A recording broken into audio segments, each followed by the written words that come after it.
तो दोस्तों स्वागत है आप सबका हमारे इस नए चैलेंज में जिसका नाम है GT 650 चैलेंज, जिसमें हम लोग $100 को $5000 में कन्वर्ट करने वाले हैं और उसके बाद GT 650 लेने वाले हैं। तो आज है डे 6 और डे 6 में ये देखिए मेरा यहाँ पर ट्रेड छूट चुका है डे 3 की तरह। डे 3 या डे 4 उसमें ट्रेड छूटा था, उसके बाद फिर जाकर उसका ब्रैकेट और हिट किया और फिर टारगेट दिया। तो आज है डे 4 और डे 4 में मेरा अभी दूसरा ट्रेड चल रहा है इथेरियम में। मैंने इसको यहाँ से ब्रैकेट ऑर्डर लगाया था, मेरा यहाँ पर सेटअप बन चुका था यहीं पर, ये देखिए 12 लगभग 5-10 के बीच में। लेकिन मैं इसमें ट्रेड नहीं ले पाया क्योंकि मैं उस समय XRP में ट्रेड कर रहा था। तो इथेरियम के ट्रेड का हम लोग बात कर लेते हैं। तो इसमें अभी हमारा टारगेट डन हो चुका है जो कि है 1:15 का। चलिए सबसे पहले मैं इसका PNL और शेयर लिंक दिखा देता हूँ। तो ये रहा शेयर लिंक, आप लोग देख सकते हैं 218% का इसमें गेन आया है। तो हम लोग देखते हैं कि क्या इसमें भी वही होता है, XRP यहाँ से ऊपर जाएगा, क्योंकि मैंने यहाँ पर ये जोन बना रखा है जहाँ पर सपोर्ट जोन है और यहाँ से बाइंग आ रहा है अच्छा खासा। तो यहाँ से अगर ऊपर गया तो भाई ये मेरा यहाँ पर ये हिट करेगा और उसके बाद गिरना चाहिए, ये नहीं कि हिट करके ऊपर निकल जाए, ऐसा नहीं। तो चलिए हम लोग बताते हैं कि मेरा ये ट्रेड क्यों छूटा। और मैंने जैसा रूल बना रखा है कि मैं डेली 2 ट्रेड ही करूंगा, वो भी 2 कॉइन में, एक है XRP और एक है इथेरियम। तो मेरा इथेरियम का ट्रेड हो चुका है और उसमें क्या हुआ होगा, क्या मेरा टारगेट आया या फिर ऐसे लाया, तो उसका हम बाद में बात करेंगे। पहले XRP की हम बात कर लेते हैं। तो भाई मैं आ चुका था, अभी देखो ये 2:24 बज रहा है, मतलब रात का 2:30 बजने वाला है। और मैं यहाँ पर 12 बजे से पहले ही आकर पूरा वीडियो रिकॉर्ड कर रहा था और मैंने यहाँ पर जोन पूरा बना लिया, ट्रेंड लाइन और पूरा खींच लिया था मैं। उसके बाद क्या हुआ, लाइट चला गया। तो लाइट जब गया तो उस समय मार्केट इधर चल रहा था जब मैंने इथेरियम में ट्रेड बनाया था। जब मैं इथेरियम में इंटर किया था तो वहां पर लाइट चला गया, क्योंकि वो मैंने मोबाइल में रिकॉर्ड किया है कि उसमें टारगेट हिट हुआ या SL। तो उसके वजह से मैं यहाँ पर इंटर नहीं कर पाया, क्योंकि लाइन जब तक आया तब तक ये मेरे सेटअप से नीचे आ चुका था। मतलब मेरा सेटअप यहाँ पर बन रहा था, इस ये जो दिख रहा है ना 12:35 वाला कैंडल, यहाँ पर मेरा सेटअप बन रहा था। और मैं आया यहाँ पर 12:40 12:42 में मैं आया सिस्टम पे। तो मैंने देखा कि मेरा सेटअप बन चुका है, लेकिन मेरा यहाँ पर क्या था कि अब तो ये नीचे आ गया, अब ये रनिंग ट्रेड हो गया। तो मैं एक बात बता देना चाहता हूँ जितने भी लोग नए देख रहे हैं, रनिंग ट्रेड में कभी भी इंटर नहीं करना चाहिए। मैं चाहता तो यहाँ से इंटर कर लेता इस ट्रेड में, मतलब मैं यहाँ पर आया था और यहाँ से अब हम लोग देखें तो कितना गिरा है मार्केट, यहाँ से हम लोग देखें तो लगभग 300 पॉइंट गिर चुका है। मैं यहाँ पर आया था तो 300 पॉइंट गिर चुका है, लेकिन मैं इंटर क्यों नहीं किया। मैंने एक रूल बनाया है जिस रूल को हर ट्रेडर को फॉलो करना चाहिए। अगर आप एक सक्सेसफुल, एक प्रॉफिटेबल ट्रेडर बनना चाहते हैं तो आपको उस रूल को फॉलो करना चाहिए। देखिए मार्केट इसको ब्रेकआउट कर गया है, तो लग रहा है कि मेरा ये ट्रेड नहीं बनने वाला। चलिए कोई दिक्कत नहीं है, बन भी सकता है आगे ऊपर जाके। पहले हम लोग बात कर लेते हैं हाँ सक्सेसफुल ट्रेडर के बारे में। तो मैं बताया कि मैं रनिंग ट्रेड में इंटर क्यों नहीं किया यहाँ पर, क्योंकि अगर मैं यहाँ पर इंटर करता, अगर इसको मैं यहाँ पर ला दूँ, आपने डे 3 वाले वीडियो को देखा होगा तो मैंने उसमें बता रखा है कि मैं कितने का SL लूँगा, कितने का मेरा टारगेट है, कितने का रिस्क रिवार्ड है।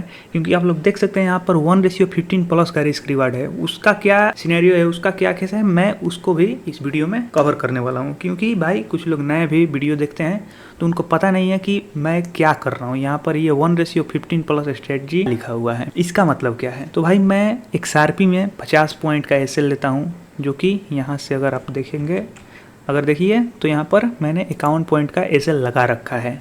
और ये जो यहाँ पर है इसको मैं 1000 पॉइंट पर कर ले रहा हूँ, क्योंकि आप अगर डे 1 वाला वीडियो जो कि मैंने अपलोड नहीं किया उसमें मैंने 1000 पॉइंट कैप्चर किया है। उसको मैं क्या करूँगा अब अभी नहीं दिखाऊंगा, मैं लास्ट मंथ एंड में मैं दिखा दूंगा कि इस स्ट्रेटजी का एक्यूरेसी कितना है, कैसा ये ट्रेड दिया, कितना मेरा लॉस हुआ, कितना मेरा प्रॉफिट हुआ। तो वो लास्ट मंथ में आपको पता चलेगा, मतलब डे 30 तक आपको पता चल जाएगा। अगर मैं इस रनिंग ट्रेड में इंटर करता तो मेरा जो SL होता, अगर 50 पॉइंट का हिसाब से चले तो बनता है यहाँ पे। यहाँ पर मार्केट नहीं गया है, तो अब आप लोग बोलोगे कि यहाँ पर तो इंटर कर लेना चाहिए था। तो भाई नहीं, क्योंकि अगर ये मार्केट यहाँ से ऊपर जाता तो इस एसएल को वो पक्का तोड़ देता, क्योंकि मेरा स्ट्रेटजी बना था कहाँ पर, यहाँ पर जो ये पॉइंट है वहाँ पर मेरा स्ट्रेटजी बना था। तो उसके हिसाब से 50 पॉइंट कहाँ पर है, इस स्विंग के ऊपर, मतलब इसके ऊपर है मेरा स्टॉप लॉस। तो मार्केट यहाँ से कितना भी लेता, अगर मार्केट यहाँ से डायरेक्शन अपना चेंज कर देता उसके बाद ही मेरा एसएल हिट करता। अगर मार्केट डाउन डायरेक्शन में जा रहा है तो वो यहाँ से डाउन डायरेक्शन में ही जाता। लेकिन अगर मैं रनिंग ट्रेड में इंटर कर जाता तो मेरा ये जो एसएल है वो हो जाता कितने का, 100 पॉइंट का। मतलब मेरा यहाँ पर रूल ब्रेक हो गया, जो कि मैं 50 पॉइंट का एसएल लेकर चलता हूँ उसका यहाँ पर ब्रेक हो गया, क्योंकि मेरा यहाँ पर एसएल कितना हो गया, 100 पॉइंट का। इसलिए मैं इस रनिंग ट्रेड में इंटर नहीं किया। तो अब देखते हैं कि इसमें क्या होता है। मेरा ये टच करके ब्रैकेट ऑर्डर क्या मार्केट नीचे गिरता है या फिर एसएल आता है, ये डे 7 में पता चलेगा। उससे पहले मैं दिखा देना चाहता हूँ कि मेरा इथेरियम में क्या हुआ।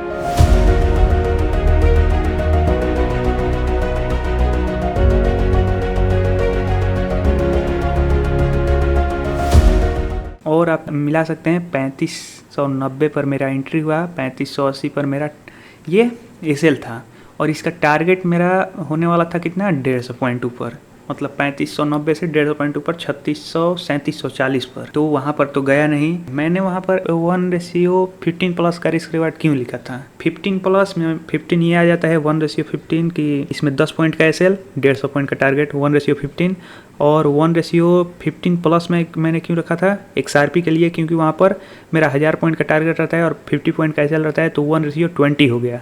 तो दोनों एक में ही कैप्चर हो जाए, इसलिए मैंने 1:15 प्लस का रिस्क रिवार्ड रेशियो ये नाम रखा था। तो यहाँ पर मेरा एक टारगेट हिट हो चुका है इस मंथ में, इसमें, और एक टारगेट हिट हो चुका है मेरा XRP में। तो 2 टारगेट मेरे को मिल चुके हैं और मेरे को और 3 से 4 टारगेट चाहिए। और आज है अभी 6 अगस्त, तो 6 अगस्त तक मेरा 2 टारगेट हिट हो चुका है और मंथ एंड तक मेरे को लगता है कि 12 से 13 टारगेट हिट होगा। तो मेरा जैसे ही 5 टारगेट हिट होगा मैं अपने कैपिटल का 1 गुना निकाल लूँगा, मतलब 100% मैं रिटर्न निकाल लूँगा। तो जितना भी अगर लॉस हुआ उसके बाद मैं प्रॉफिट में ही रहूँगा। ब्रोकरेज कट जाए वो अलग बात है कि ब्रोकरेज से मैं लॉस में जा सकता हूँ, लेकिन अगर मेरा 5 से 6 टारगेट हिट हो गया तो मैं अपने कैपिटल का 100% निकाल लूँगा। क्योंकि आप जानते हैं कि क्रिप्टो डेल्टा एक्सचेंज में होता है और डेल्टा एक्सचेंज में बहुत ज़्यादा ब्रोकरेज लगता है, बहुत ज़्यादा चार्ज लगता है, तो वो भी देखना पड़ता है। इसीलिए मैं किस पर काम कर रहा हूँ, मैं रिस्क रिवार्ड रेशियो पर काम कर रहा हूँ। ये नहीं कि मैं 1:2, 1:3, 1:2 का अगर मैं निकालने लग जाऊँ तो मैं डेली कर सकता हूँ वो ट्रेड और डेली मैं प्रॉफिट निकाल सकता हूँ अपने कैपिटल का।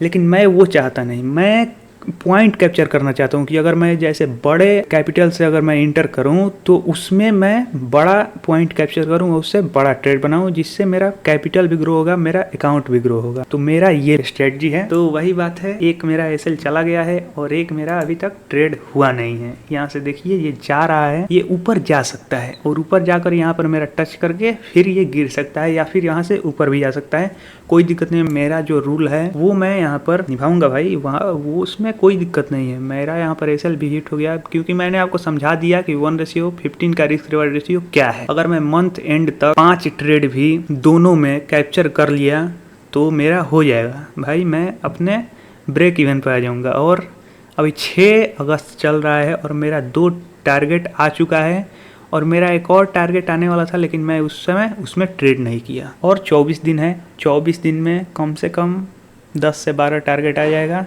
और मेरा काम क्लियर हो जाएगा। भाई मैं ऑर्डर हिस्ट्री अब दिखाने वाला हूँ, ये देखो, ये है, ये 5 अगस्त 5 अगस्त 5 अगस्त 6 अगस्त आज है और 6 अगस्त को मैंने अभी तक एक ही ट्रेड किया है, वो है इथेरियम में। तो मेरा यहाँ पर एसएल हिट हो चुका है और वो हुआ है 0.030 USD का। तो चलिए देखते हैं कि इसमें मेरा क्या आता है, टारगेट आता है या फिर एसएल आता है, वो आपको पता चलेगा डे 7 वाले वीडियो में। तब तक चैनल को सब्सक्राइब कर दीजिएगा। तो चलिए मिलते हैं अगले वीडियो में, तब तक के लिए जय श्री राम।